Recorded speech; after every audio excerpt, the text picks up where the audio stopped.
Bonjour à tous les Verseaux, on se retrouve aujourd'hui pour un tirage pour vous général pour le mois de décembre 2021.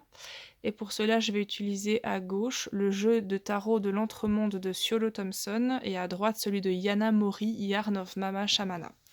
Je vais commencer avec celui de Siolo Thompson à gauche et on va demander un tirage général pour le mois de décembre 2021. On va d'abord demander un aspect négatif du mois de décembre 2021. Donc pour les Verseaux, un aspect négatif. Oula. J'en ai deux. Il y en a deux qui sont sortis, donc je les mets ensemble. Voilà. C'est pas rare que j'en tire deux, mais là, il y en avait aussi un autre signe du zodiaque où j'avais tiré deux cartes, seulement un autre. Et je sais plus lequel c'était. Donc voilà, il y en a deux qui sont tombés, donc je prends les deux. Ensuite, un aspect positif.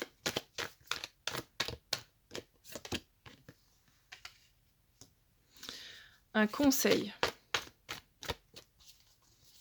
Un conseil pour les Verseaux pour décembre 2021.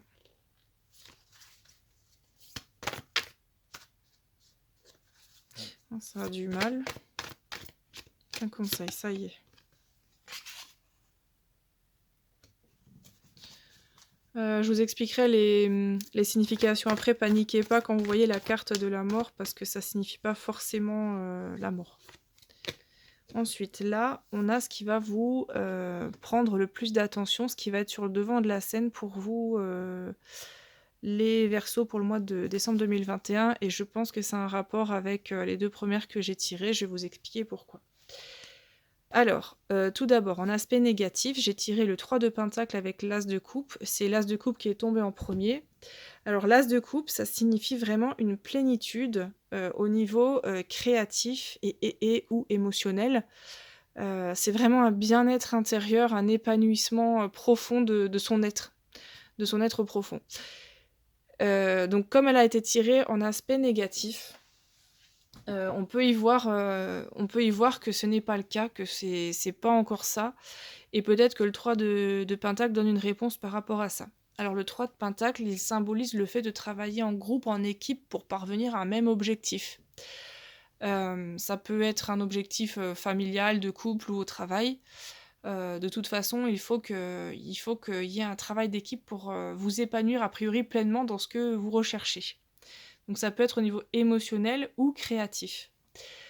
Là, c'est à vous de voir après quel domaine ça concerne et quel sujet ça concerne, mais on vous dit attention, vous pouvez pas tout réussir, vous pouvez pas là, a priori, pour votre personnalité ou pour le moment de la vie que vous êtes en train de vivre, vous pouvez pas rester seul pour être épanoui. Il faut travailler avec d'autres personnes, il faut se serrer les coudes avec d'autres personnes. C'est comme ça que vous parviendrez à être épanoui dans ce que vous êtes en train de vivre. Ensuite, un peu plus à droite, on a la carte du fou. Ça a été tiré en demande d'aspect positif pour le mois de décembre, donc pour les Verseaux. On vous dit par cette carte que vous avez un grain de folie et que certaines personnes vont vouloir vous dissuader de faire certaines choses ou dissuader tout simplement dans vos idées, mais souvent c'est dans l'action. Le fou, il réalise ses rêves en fait. En tout cas, il essaye. Là, on voit le chien. En général, sur le tarot de Marseille, là, on le voit pas très très net, mais sur le vrai tarot de Marseille, on voit clairement le chien essayer de retenir la jambe du fou. Et pour vous, là, en aspect positif, ça vous dit, bah oui, soyez vraiment qui vous êtes, faites ce que vous avez à faire. Et puis du coup, c'est encore à nuancer, mais ça peut paraître paradoxal avec le fait du travail en équipe. Vous pouvez en fait mettre en action vos idées qui peuvent paraître un peu farfelues, un peu trop avancées pour l'âge qu'on est en train de vivre. Je donne un exemple. Mais c'est votre nature, c'est là où vous devez aller. Peut-être aussi que les autres ont du mal à faire équipe avec vous, que les autres, les abeilles ensemble, là, ont du mal à faire équipe avec vous parce que vous êtes, pour eux en tout cas, vous êtes trop farfelus, vous êtes trop... Je suis Verseau aussi, hein, donc c'est pas une insulte, j'en suis plutôt fière. Le fait de vouloir faire des choses qui semblent folles à d'autres, qui semblent, trop avant-gardistes, ça peut vous couper des autres. Or vous pouvez avoir besoin des autres aussi pour parvenir à vos objectifs. Alors peut-être qu'ici ça vous dit de nuancer, d'essayer de faire des concessions, avec les autres avec lesquels vous faites équipe et tout en étant vous-même. C'est-à-dire, mais là, ça, je me reconnais parfaitement, je fais juste le parallèle, pour vous expliquer parce que j'ai un exemple, vraiment bien concret actuellement que je suis en train de vivre par rapport à ça et ça va continuer au mois de décembre. J'ai actuellement un membre de ma famille, qui ne veut plus du tout me parler parce que, voilà, j'ai des idées qui, voilà, pour lui sont vraiment trop, je sais pas comment les qualifier, qui sont trop folles, tout simplement, on va dire ça comme ça. Ou en tout cas, il suit pas du tout, il est même pas capable d'accepter, en fait, mon mode de pensée alors que moi je lui en veux pas du tout pour ses idées à lui. J'ai jamais fait de critique ou quoi par rapport à ce qu'il pensait. Simplement lui ne respecte pas mes idées et c'est à un tel point où il veut plus me voir. Alors moi actuellement j'essaye un peu de nuancer donc j'essaye mais j'ai du mal pour le moment. J'essaye de rester plus calme quand je suis en face de personnes qui ne m'acceptent pas telle que je suis, mais je resterai qui je suis quoi qu'il arrive. J'essaye de nuancer pour quand même, arriver à travailler avec les autres. En plus, moi, j'ai un travail où je fais équipe avec d'autres personnes, donc je suis obligée de me nuancer un petit peu. Puisque bien sûr la cartomancie, c'est pas mon travail principal, c'est un travail que je fais à côté. Donc là, je suis obligée de me calmer un peu et de pas trop mettre en avant ces idées si je veux faire équipe parce qu'effectivement, je suis quelqu'un qui est par moments solitaire, mais je suis très sociable, j'ai besoin d'un lien social assez fort, surtout avec ma famille et bon, voilà. C'est pas toujours faisable, par rapport à ça. Heureusement, ma maman, me comprend et elle me respecte, donc ça, je suis déjà contente. Voilà.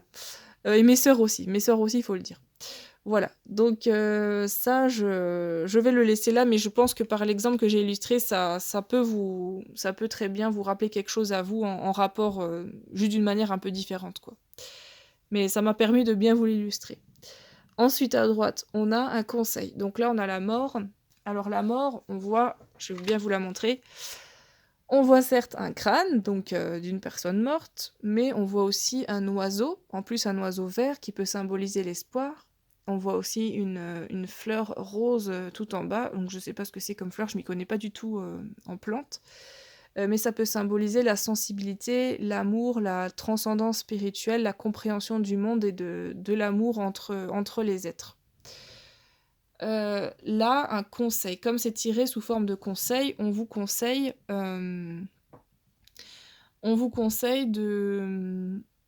peut-être de faire fi de vos peurs et plutôt de voir vos échecs aussi comme de voir les échecs comme finalement utiles parce qu'ils vous permettent de repartir de zéro pour aller vers autre chose.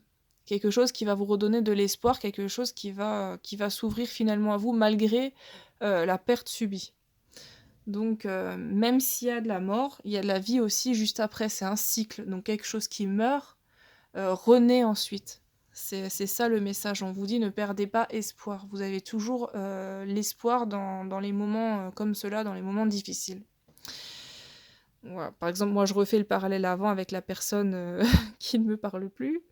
C'est totalement puéril, mais bon. Euh, pour le moment, c'est la situation avec elle est morte, la relation est complètement morte puisque ça fait des mois que je n'ai plus l'occasion de parler avec cette personne, si ce n'est par quelques SMS vraiment houleux. Donc là, la relation pour le moment est morte, mais j'ai espoir qu'elle renaisse après. Voilà, c'est juste pour donner un exemple pour moi. Après vous, ça peut être totalement autre chose, hein. Ça peut même être en rapport avec votre activité ou autre. Ensuite, il y a une carte que j'ai oublié de tirer parce que c'est celle-là, on a dit, c'est celle qui va être le plus sur le devant de la scène et j'ai oublié de demander comment parvenir à vos objectifs. Alors ça, je vais tirer tout de suite. Comment parvenir à vos objectifs pour le mois de décembre 2021. Alors ça, c'est faire confiance à son intuition. Oui. Il faut faire confiance en son intuition et aussi, ça nous apprend à être ouverts aux autres, à leur sensibilité. Alors la grande prêtresse, c'est une éponge aussi, c'est une femme, souvent ça représente une femme hypersensible, qui a tendance aussi à tout prendre à cœur et qui réagit beaucoup avec ses émotions. Et là, on dit, voilà, c'est très bien de ressentir tout ça, mais il faut pouvoir le ressentir, on va dire, dans la zénitude, dans la sérénité. C'est quelque chose, le fait de ressentir la souffrance chez quelqu'un d'autre ou de ressentir, de se mettre à la place de l'autre, l'empathie, c'est le mot que je cherchais, pardon. L'empathie, c'est pour moi, c'est un don, mais ça peut vite devenir, quelque chose de très pesant et là, peut-être, il faut trouver, le moyen de se renforcer pour continuer à s'ouvrir comme ça et à utiliser son intuition parce que c'est vrai que c'est pas évident, tous les jours. Donc là, on vous dit, essayez peut-être aussi de prendre des moments où vous pouvez rechercher, la paix pour vous, pas tout le temps, vous ouvrir aux autres, pas tout le temps, non plus être comme une éponge. Il faut des moments vraiment déconnectés où vous êtes, que pour vous recharger les batteries. Hem, donc ça aussi, peut-être aussi que c'est le lien avec les abeilles, hein, le fait d'être, ensemble et pas tout seul, pour être, épanoui. Mais en tout cas, on vous dit, faites quand même confiance à votre intuition pour ce que vous avez à faire. Et la carte du monde en dernier, la carte du monde, elle peut, pour moi, elle symbolise un tas de choses, ce que j'arrête pas de dire.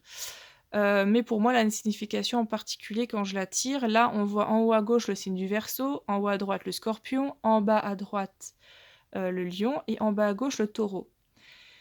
Et comme c'est la fin des arcanes majeures du tarot, ça symbolise, un tout, c'est l'accomplissement de quelque chose et pour moi, c'est une unité, spirituelle.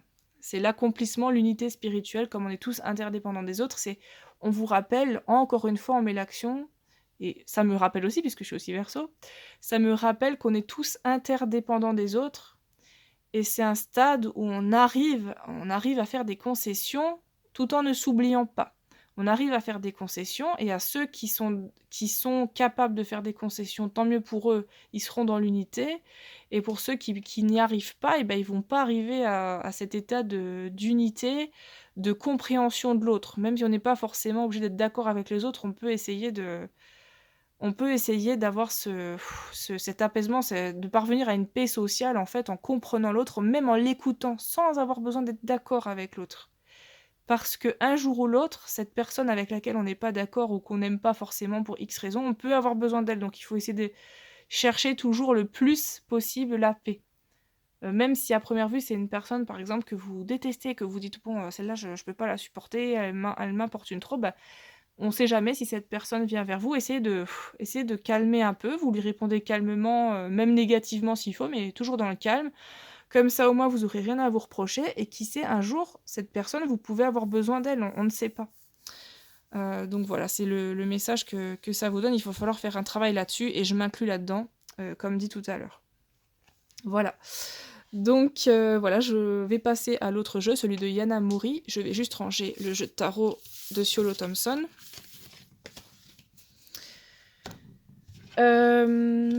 Là, c'est un exercice que je vais faire avec vous avec le jeu Diana Mori. Je vais tirer une carte là que j'ai déjà tirée, que j'ai en main. Je vais vous la montrer. Et pour vous, ça va faire ressortir une émotion, un souvenir, un désir enfui au plus profond de vous. Et ça va faire ressortir tout ça. Et normalement, c'est un exercice libérateur. Ça, parfois même, ça peut donner les larmes aux yeux. Donc là, je vous montre l'image. Vous pouvez mettre sur pause et la regarder.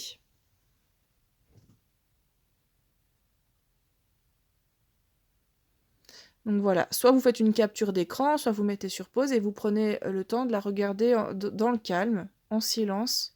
Si ça vous parle pas tout de suite, ça peut vous parler plus tard, il n'y a pas de souci. Voilà. Donc sur ce, je vais vous dire à une prochaine et je vous souhaite un très bon mois de décembre 2021 à tous les Verseaux. Au revoir!